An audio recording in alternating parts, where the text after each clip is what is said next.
E eu pude entender, queridos, que se Deus cuida das aves, e o texto lá na Bíblia fala que se Deus cuida dos pardais, e pardal é uma ave que não canta, ninguém cria pardal em gaiola. Se Deus alimenta e sustenta os pardais, você nunca viu um pardal trabalhando, você nunca viu um pardal semeando, você nunca viu um pardal perdendo as suas penas de preocupação. Se Deus cuida dos pardais, Ele cuida de mim, Ele cuida de você, Ele cuida da nossa casa, Ele cuida do seu casamento, Ele cuida de tudo aquilo que eu amo, Ele cuida de você, querido, Ele cuida dos teus sonhos. Creia nisso e adore o Senhor nessa noite. Deus cuida de você, Deus cuida de você, Deus cuida de você, Deus cuida dessa igreja, Deus cuida de mim. Diga comigo, Deus cuida de mim. Como a gente vai, diga, Deus cuida de mim. Diga, Deus cuida da minha casa, Deus cuida dos meus sonhos. Diga, Deus cuida dos meus projetos.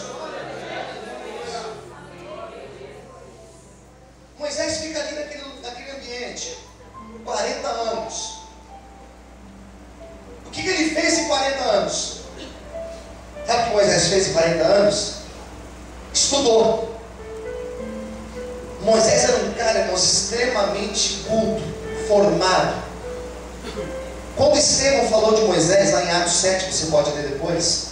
Quando Estevão faz um relato sobre Moisés, ele fala que Moisés era formado em todas as ciências do Egito. Moisés era um cara que entendia sobre mumificação, entendia de teoremas, entendia de física, astrologia. Ele se formou em tudo, 40 anos estudando. Mas ele vivia numa espécie de gaiola espiritual, digamos assim. Ele estava ali naquele lugar e ele falou assim: mas o que eu vou fazer aqui? Ele via o povo dele sendo escravizado, e ele falava que aquilo estava tudo errado. Ele resolve sair dali, queridos, e caminhar até a liberdade dele. A Bíblia fala que Moisés mata um homem, um egípcio, que ele viu oprimindo um dos seus irmãos, digamos assim, hebreu. Ele foge, e nesta fuga ele casa. E por 40 anos ele viveu naquele trabalho simples. Deixou o palácio, deixou os estudos, e foi viver de forma simples. Qual profissão ele arrumou? Ele foi cuidar do rebanho do seu sogro Jetro. Trabalhava para alguém, não era dono de terras. E ele se esvaziou de tudo aquilo que ele aprendeu, de tudo aquilo que ele conviveu no Egito. Ele se esvaziou de tudo isso, até o dia que ele teve encontro com Deus, até o dia que Deus se revelou para ele. E essa é a segunda fase da vida de Moisés, quando ele teve esse encontro com Deus. O capítulo 3 fala sobre isso. Ele estava num dia comum. Repita comigo: ele estava em um dia comum. Escolha alguém do teu lado e diga: quando você estiver vivendo em dias onde tudo estiver normal, se prepare, porque algo de Deus vai acontecer. Queridos, estava tudo comum, tudo na normalidade. Levar as ovelhas lá para trás do deserto, levar lá no pasto, voltar, estava tudo normal. E um belo dia desses, sem nada de diferente, sem nenhuma novidade aparente, foi nesse dia que ele viu uma sarça, que era uma planta típica daquele lugar seco do deserto. Ele viu aquela sarça queimando, e era comum aquela sarça queimar. Ela entrava em autocombustão, era comum por causa do calor do deserto. Mas aquela sarça era diferente, porque ela queimava e não se consumia. A sarça permanecia ali verde, ela queimava e não se consumia. Interessante aquela visão. Ele falou: peraí, esse negócio ali é de Deus. E quando ele chegou perto para ver, ele ouviu Deus falar com ele: ei, tira a sandália dos pés. a terra onde você está pisando é um lugar santo. Por que aquele lugar era santo? Porque Deus resolveu passar ali. E onde Deus passa, vira santo. Quem entendeu, diga amém. Para um lugar ser santo, Deus tem que passar naquele lugar. E Deus passou ali onde Moisés estava. Ele viu aquela glória e Deus começou a falar com ele. E Deus agora conversa com Moisés. Olha, eu sou Deus de seus pais. Eu sou Deus de Abraão, de Isaac e de Jacó. Eu tenho visto e tenho ouvido o clamor do meu povo. Tenho visto as opressões que eles têm passado.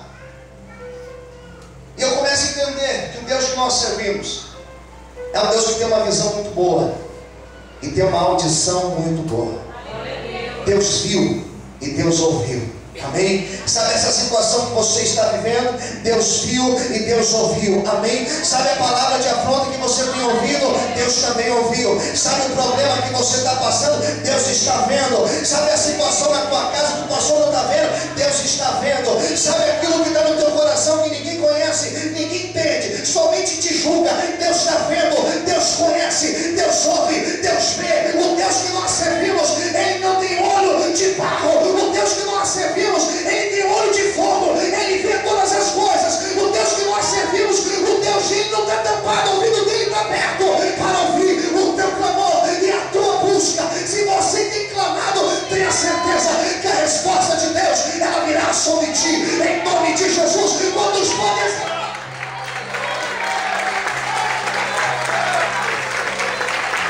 Diga a Deus, eu creio. Diga a Deus, eu creio, Senhor. Eu tomo posse desta palavra na minha vida. Deus ali fala com Moisés e ele quando ouve aquilo, irmãos, ele faz silêncio. E Deus fala assim: olha, eu vou te enviar, eu vou te usar para ir falar com o faraó. Ele fala: eu, Deus. E aqui eu começo a ver um agir tremendo na vida de Moisés. Porque quando Deus falou para ele: é você mesmo, é você que vai lá. Ele falou: mas quem sou eu? Versículo 11: quem sou eu que vá a Faraó falar com ele e tirar o teu povo das mãos dos egípcios? Quem sou eu? Eu percebo que aqueles 40 anos que Moisés estava na casa de Jetro serviram para que Moisés entendesse que ele não é nada, que nós não somos nada se não for a infinita misericórdia de Deus. Quem somos nós, irmãos? Nada. Nós não somos nada se não for a mão de Deus, se não for a misericórdia de Deus. Nós nem da cama levantamos de manhã. Quem concorda, diga amém. Pastor, eu sou trabalhador, eu me esforço e tal, mas se não for Deus, nem trabalhar você consegue. Travou lá, acabou, e aí? Se não for a misericórdia de Deus, se não fosse essa misericórdia até aqui, nós estaríamos hoje. Não me esqueço um dia que eu estava andando pela rua. Não me esqueça esse dia. Eu vi um homem jogado no canto da rua. Eu passei, eu falei: Deus, tem misericórdia dele, Senhor. Tem misericórdia dessa vida, resgata ele, Senhor. E na hora Deus falou comigo: filho, sabe qual é a diferença dele para você?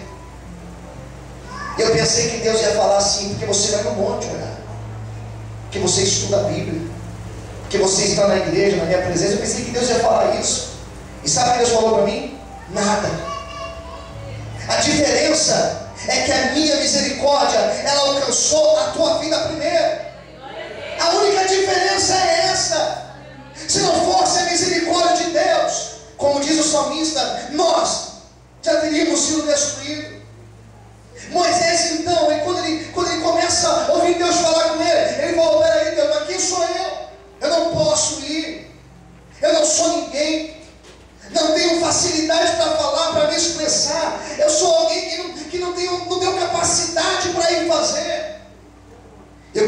perceber, queridos, que quando eu me faço pequeno, que quando eu diminuo, o poder de Deus se aperfeiçoa na minha vida. Eu glorifico a Deus, porque nos dias quando eu me sinto fraco, é justamente neste dia que Deus me torna forte, porque o poder do Senhor, Ele se aperfeiçoa na nossa fraqueza. Eu glorifico a Deus, porque nos dias que eu pego, que eu caio, que eu me sinto a pior das criaturas, é justamente neste dia que a mão de Deus misericordiosa, ela me alcança, ela me levanta e ela me diz: filho, eu ainda estou contigo, eu ainda tenho um projeto na tua vida. Eu glorifico Deus, porque quando as pessoas olham para mim e elas dizem: você não é nada, você não vai chegar a lugar nenhum, Deus lá no céu fica de pé e Ele diz: vai chegar sim, porque eu tenho uma obra na vida dele, porque Ele é meu escolhido e eu vou usar meu filho nessa terra. Você é um escolhido de Deus, você é um escolhido do Senhor. Levanta a mão para o céu, levanta a mão, aplauda e adore a Deus nessa noite, em nome de Jesus. Quando Ele falou: não posso ir, Deus falou para ele: você vai, porque eu estou contigo. Quando Ele falou: Deus, eu não sou ninguém, Deus falou: você é meu filho, e você vai lá fazer a diferença. Diga para o irmão do teu lado, diga para o irmão do teu lado, onde você for, diga assim: a presença de Deus, ela estará contigo, e você fará a diferença. Quem crê nisso, diga amém. Você pode aplaudir o Senhor mais uma vez?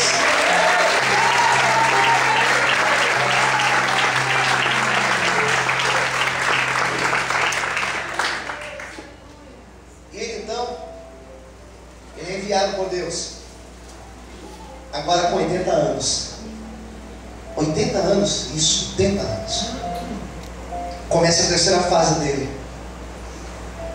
E esta fase do 80 aos 120 anos é a fase que eu mais teria o que falar. Mais teria o que falar. E é a fase que eu mais me identifico também. Essa última fase eu dei o nome de a fase do deserto.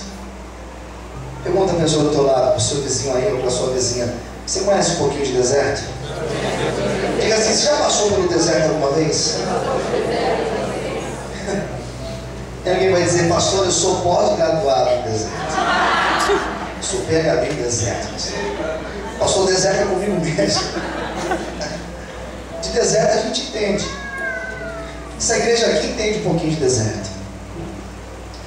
Essa última fase, irmãos, que ele passa, Deus usa ele vai lá, fala com o faraó, acontece aquelas coisas maravilhosas, Deus dá o sinal que ele pede, e ele consegue tirar o povo. Eu estou pulando um monte de coisa, me perdoe, mas eu preciso fazer isso, senão eu não consigo concluir essa mensagem hoje.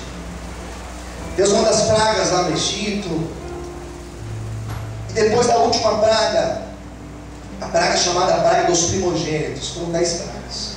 A última, que foi a mais terrível, a praga dos primogênitos, para quem não entende, foi justamente nesta praga que foi instituída a Páscoa.